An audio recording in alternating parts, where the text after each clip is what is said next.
Welcome to Hiatus Week 4. Even while I'm taking some time off, I wanted to continue showing up for you and pursuing my passion, which is to help people break free from societal norms and rethink everything they know about relationships. I truly believe there's a new paradigm for relationships being birthed, one grounded in the concept and foundations of relationship diversity. So, to keep the conversations alive, I've taken a look back at my 2 years of episodes and noticed some exciting themes emerging. Each week during my hiatus, I'll post a specially curated playlist of episodes centered on a specific topic. Then you'll find links to those episodes in the show notes to help you dive deeper into areas that might resonate with where you are in your journey. Let's continue exploring, growing, and embracing the expansiveness of relationship diversity together. Before we dive into this week's theme, I wanted to share an exciting opportunity for polyamorous folks to explore somatic therapy in a magical, intimate retreat setting.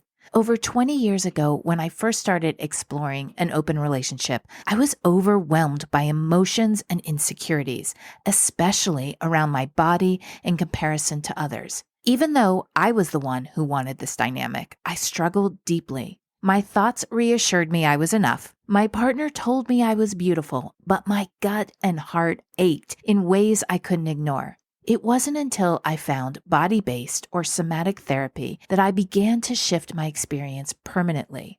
This approach gave me tools to honor my body's wisdom and heal in ways traditional talk therapy never could, learning how to truly listen to what my body was telling me.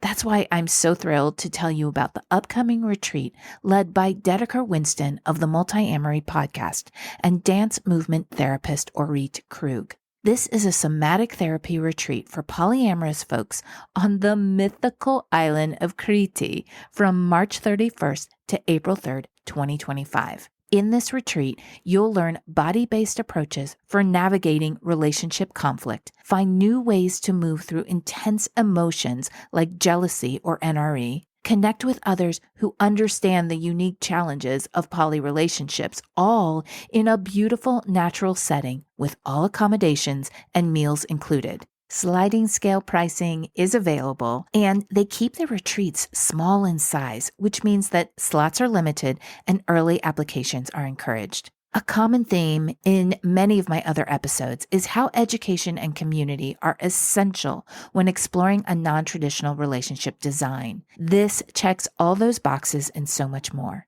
So if you're navigating the complexities of relationships, want tools to connect with your body in a loving, small, intimate group, this is the experience for you. Visit multiamory.com/retreat to learn more and apply. That's multiamory.com/retreat. And now on to this week's theme, which is relationships and healing, how both are connected and how to find more fulfillment by embracing the healing aspects that relationships can bring you.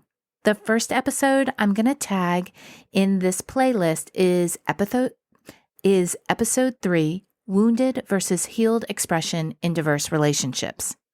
I tagged this in Hiatus Week 1, but this is a really important episode, so I'm going to bring it into this playlist as well. In this episode, I explore both the wounded expression and the healed or true expression with each of the 4 basic relationship structures, which are soloamory, monogamy, open relationship, and polyamory.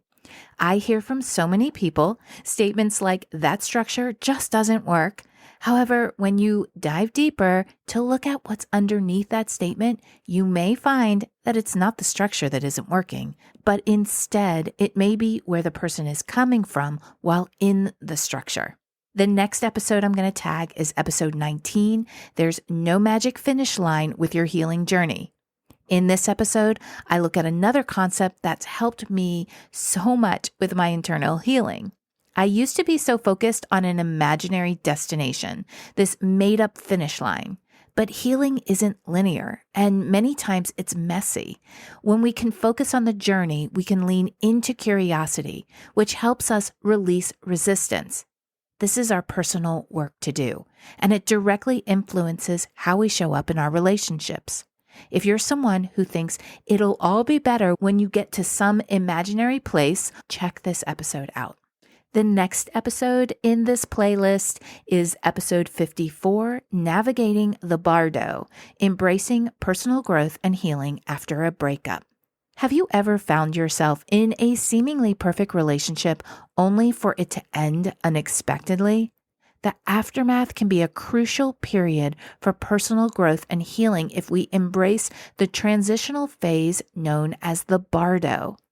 In this episode, I share my insights on navigating this in-between stage, shedding light on 4 essential steps to empower you for future relationships. By doing the inner work in the bardo, you can transform your approach to relationships and create lasting, fulfilling connections. The next episode I'm tagging in this playlist is episode 82, The Hidden Message Beneath Relationship Discomfort. A certain level of relational discomfort is normal in intimate relationships. When faced with an argument or disagreement, our nervous system gets activated, and many people instinctively choose to fight or run away. But what if there was a different way to look at these moments? What if there was a way to reframe the arguments that will actually contribute to your evolution and growth? In this episode, I explore the beauty hidden in disagreement. This is a fresh perspective on relationship challenges, and it's a place where you can learn skills to turn discomfort into fulfillment no matter what relationship structure you're practicing.